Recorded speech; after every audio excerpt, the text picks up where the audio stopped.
அருள்வாக்கு. கிறிஸ்துவே உமக்கு புகழ்.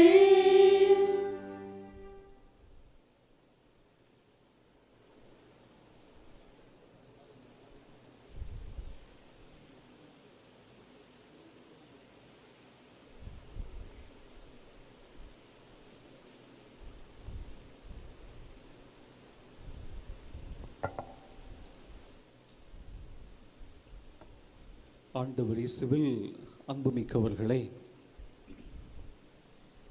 எல்லாரும் அழகா உட்கார்ந்துருக்கீங்க பார்த்தீங்களா? அழகாக நம்முடைய கடற்கரை மணலில்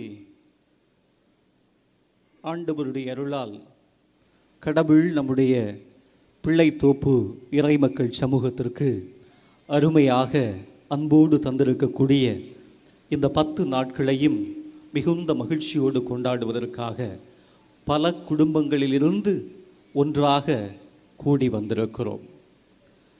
இதற்கு பெயர்தான் தோப்பு என்று சொல்லுவார்கள் இல்லையா?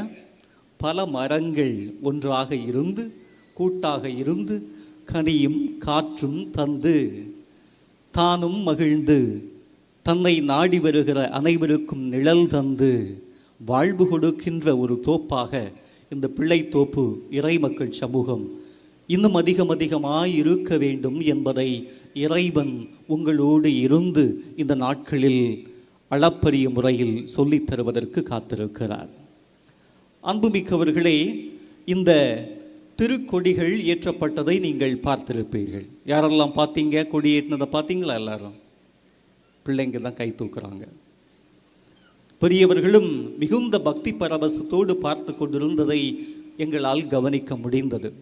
இந்த கொடி ஏற்றுவதற்கு முன்னதாக மிக தத்ரூபமாக அப்படியே ஒரு இராணுவ படை அணிவகுத்து செல்வது போன்று நம்முடைய ஊர் பெரியவர்கள், பல்வேறு பக்த சபை இயக்கங்களை சார்ந்தவர்கள் கொடிகளை பிடித்து கொண்டு, கோல்களை பிடித்து கொண்டு, ஆண்டவரை நாங்கள் பிடித்திருக்கிறோம், அந்த ஆண்டவர் எங்களை இந்த நாட்களில் பிடித்து கொள்ளுவார், எங்கள் கண்ணீரை எல்லாம் அகற்றுவார், எங்கள் கவலைகளை எல்லாம் போக்குவார், எங்களுடைய மனதில் இருக்கக்கூடிய வெறுப்புகளை எல்லாம் மாற்றுவார், இந்த பகுதியில் இருக்கிற எந்த பகைமையாய் இருந்தாலும் எல்லா பகைமையையும் அடித்து நொறுக்குகின்ற ஆண்டவர் எங்களை கரம் பற்றி வழிநடத்துவார் என்ற நம்பிக்கையோடு ஒரு இராணுவ தடவாளம் போன்று நாம் அணிவகுத்து சென்று இந்த 2 கொடிகளை நாம் ஏற்றியிருக்கிறோம்.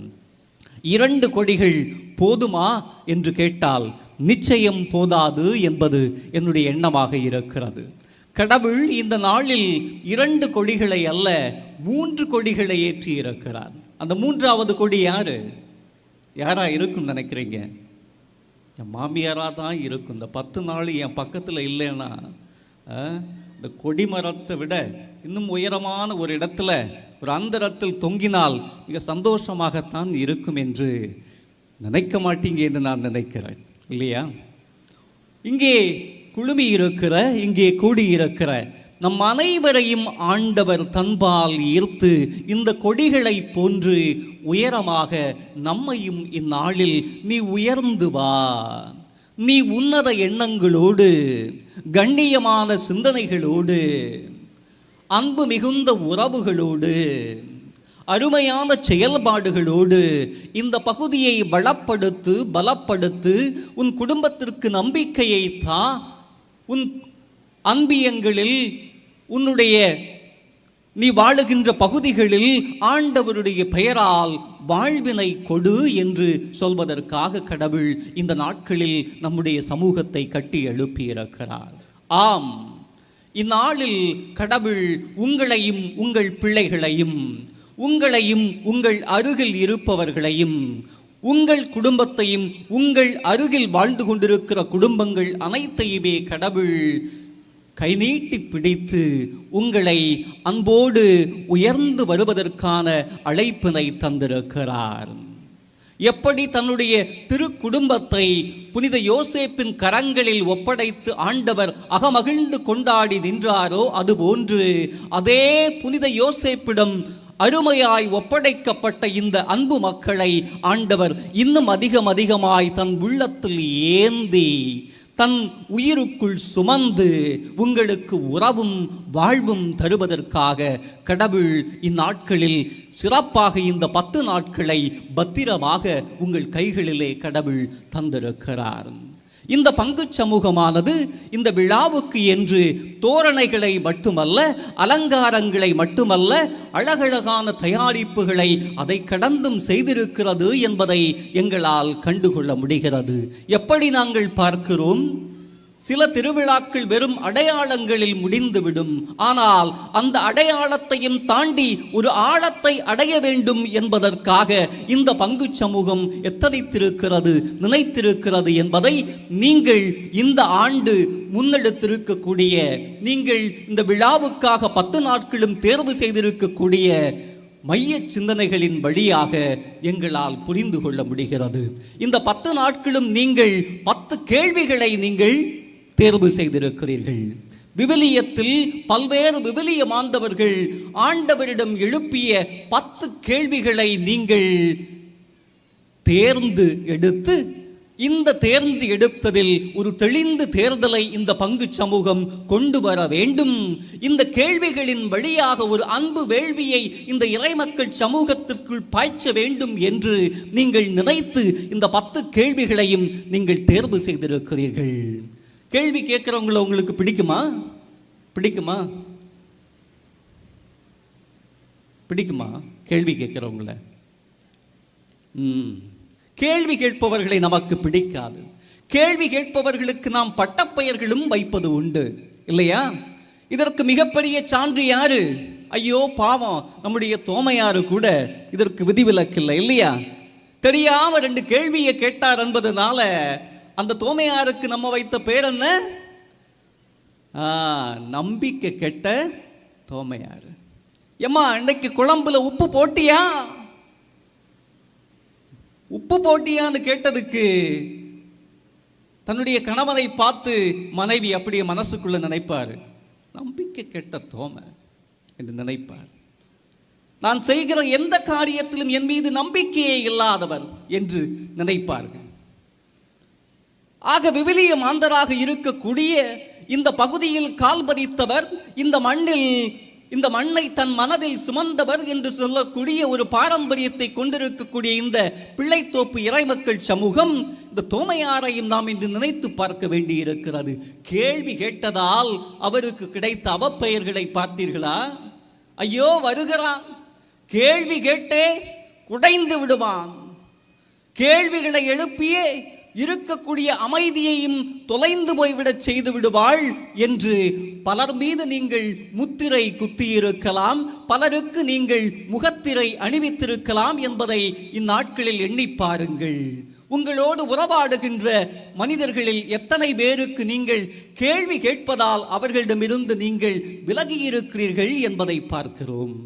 இந்த அன்றாட வாழ்க்கையில் கேள்விகளை விரும்பாத ஒரு இறை சமூகம், கேள்விகளை அவ்வளவாக நேசிக்காத மக்கள் 10 நாட்களும் 10 கேள்விகளை நாம் தேர்வு செய்திருக்கிறோம் என்றால் நாம் ஒரு மாற்றத்துக்குள் கடந்து செல்வதற்கு தயாராக இருக்கிறோம். நம்முடைய நினைப்புகளை எல்லாம், நம்முடைய கனவுகளை எல்லாம், நம்முடைய எண்ணங்களை எல்லாம் கொஞ்சம் புரட்டி போடுவதற்கு நாம் தயாராக இருக்கிறோம். நம் மீது சுமத்தப்பட்ட போர்வைகளை எல்லாம் விலக்கி இந்த வானமும் பூமியும் தரக்கூடிய வெளிச்சத்தை இன்னும் அதிகமாக பெற்றுக்கொள்வதற்காக நாம் தயாராக இருக்கின்றோம் என்கிற முனைப்பில் தான் 10 கேள்விகளை நாம் தயார் செய்திருக்கிறோம். அதில் இன்று நாம் தேர்வு செய்திருக்கக்கூடிய கேள்வி ஒரு இளைஞன் எழுப்புகிற கேள்வி, ஆண்டவர் இயேசுவிடம் எழுப்புகிற கேள்வி. நிலை வாழ்வை பெறுவதற்கு நான் என்ன செய்ய வேண்டும்? நிலை வாழ்வை பெறுவதற்கு நான் என்ன செய்ய வேண்டும் என்கிற ஒரு கேள்வியை ஒரு இளைஞன் இயேசுவிடம் முன்வைக்கிறார். பல மனிதர்கள் தங்கள் வாழ்க்கையை கேள்விக்கு உட்படுத்துவதில்லை. தாங்கள் செய்வதையெல்லாம் நியாயப்படுத்தி கொண்டு கடந்து செல்லுகிற பல மனிதர்கள் நம் மத்தியில் இருக்கிறார்கள்.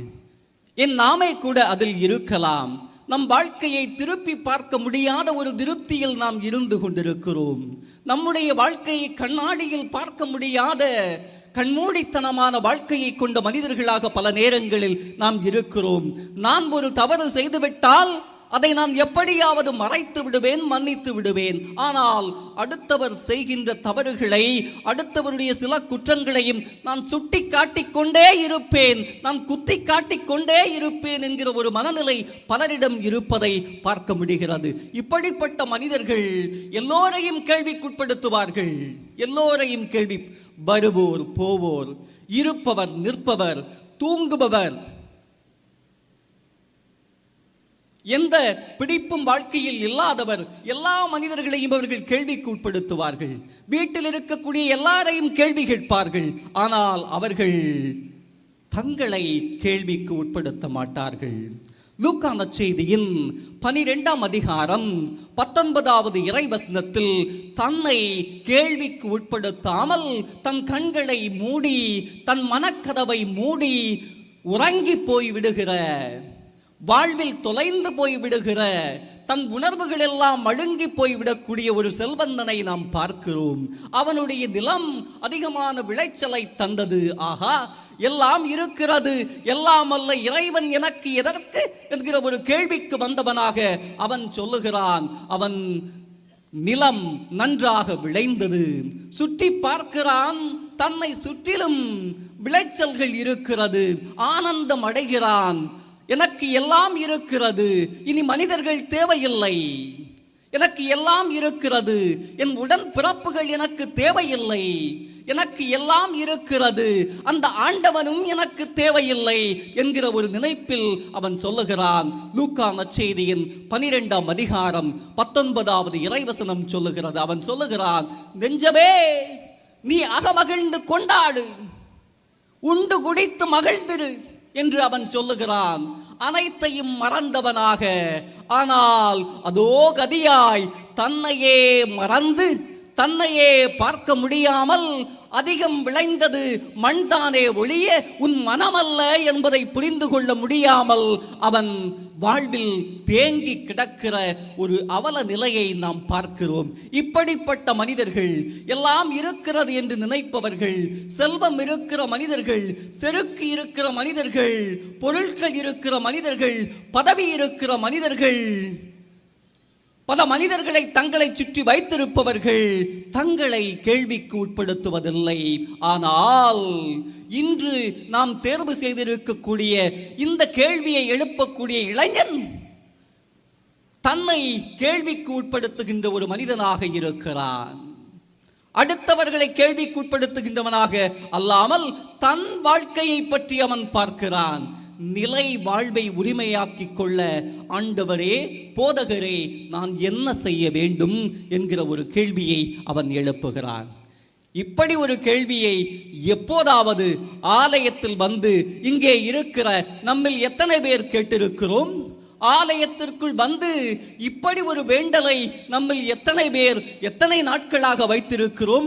ஆண்டவரே, நிலை வாழ்வை உரிமையாக்கிக் கொள்ள நான் என்ன செய்ய வேண்டும் என்கிற கேள்வியை யாராவது கேட்டிருக்கிறீர்கள் என்றால் உங்களுடைய ஜெபம் நிச்சயமாக கேட்கப்பட்டது என்றே நான் எடுத்துக் கொள்ளுகிறேன்.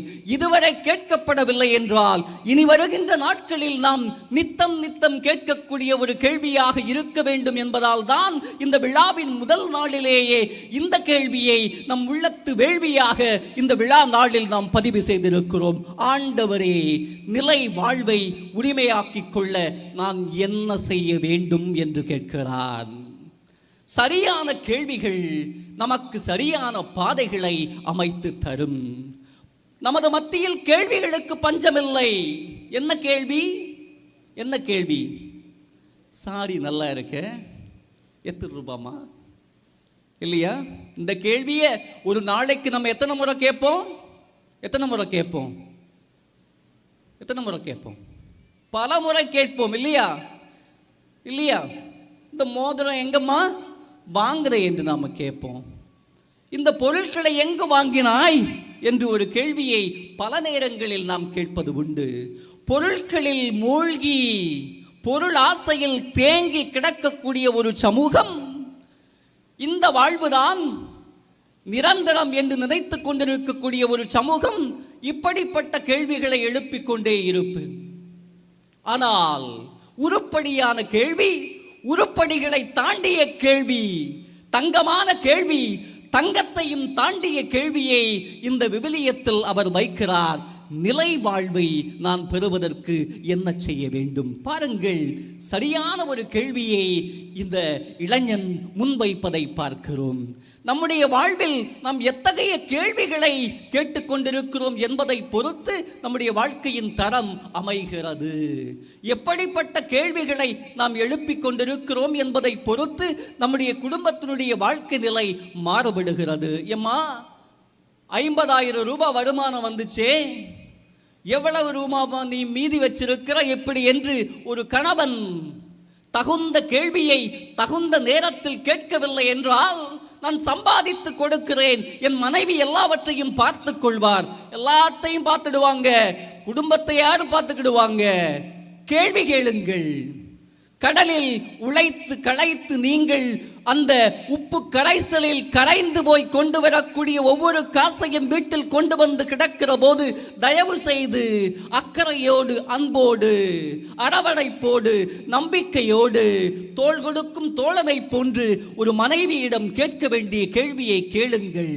உங்களுடைய கணவன் ஒவ்வொரு நாளும் தாமதமாக வருகிறார் என்றால், ஐயோ, என் வீட்டுக்காரரை நான் எப்படி கேள்வி கேட்பேன் என்று நீங்கள் தயங்கி தயங்கி நிற்கிற போது அவர் உங்கள் பிள்ளைகளுக்கும் உங்கள் குடும்பத்திற்கும் மிக தூரமாக சென்று விடுவார். உங்கள் பிள்ளை இரவு வேளையில் தாமதமாக வீடு திரும்புகிறான் என்றால் கேளுங்கள், ஏன் மகனை இப்படி செய்தாய்? நானும் உன் தந்தையும் தேடிக்கொண்டிருந்தோமே என்று அன்னை மரியா கேள்வி எழுப்பியதை போன்று பிள்ளைகளிடம் கேள்வி கேட்கக்கூடிய துணிச்சல், சரியான கேள்விகளை கேட்கக்கூடிய துணிச்சல் பல தாய்மார்களிடம் இல்லை என்பதுதான் ஒரு மெய்மையாக இருக்கிறது.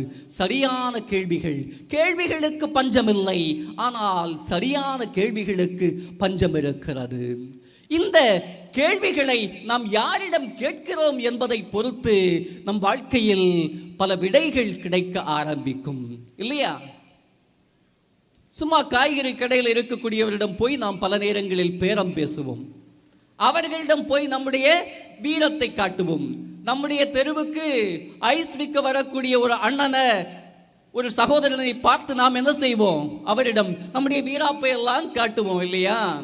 ஆனால் பெரிய பெரிய கடைகளுக்கு செல்லுகிற போது அப்படியே அடங்கி ஒடுங்கி நாம் எல்லாம், இந்த வீராதி வீரர்கள் எல்லாம், வீர பெண்மணிகள் எல்லாம் எவ்வளவு ரூபாய் என்பதை அப்படியே கொடுத்து விட்டு நாம் நகர்ந்து விடுவோம். சரியான கேள்விகளை சரியான நபர்களிடம் கேளுங்கள். அவர் ஆண்டவர் என்றாலும் கேளுங்கள், அவர் இந்த உலகத்தை ஆளுகின்றவர் என்பவராலும் கேளுங்கள், நாட்டை ஆள்பவர் என்றாலும் கேளுங்கள், இந்த ஊரை ஆள்பவராக இருந்தாலும் கேளுங்கள், உங்கள் அன்பியத்தை வழிநடத்துகிறவராக இருந்தாலும் கேளுங்கள்.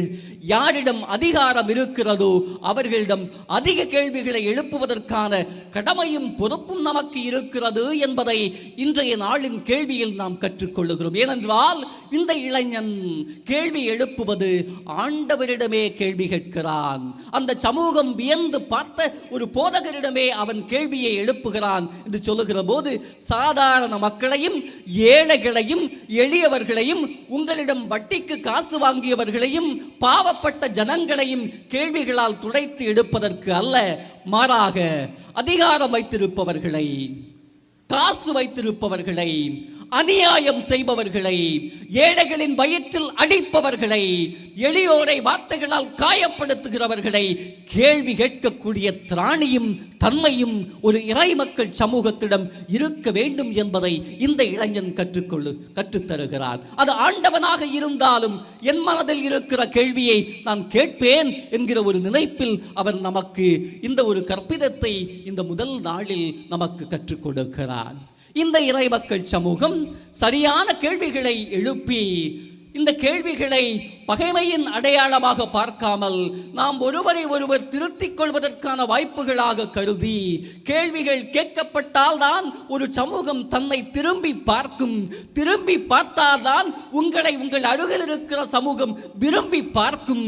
இந்த அன்பு மிகுந்த கேள்விகளால், அக்கறை மிகுந்த கேள்விகளால் ஒரு சமூகம் வளரும். உங்களை வாழ வைக்கின்ற அந்த ஆண்டவர், உங்களை வழிநடத்துகின்ற புனித யோசேப்பு உங்கள் குடும்பங்களையும் உங்கள் பிள்ளைகளையும் ஒவ்வொரு நாளும் கரம் பிடித்து வழிநடத்தட்டும் என்று உங்களுக்காக இறைவேண்டல் செய்கிறோம். ஆமென்.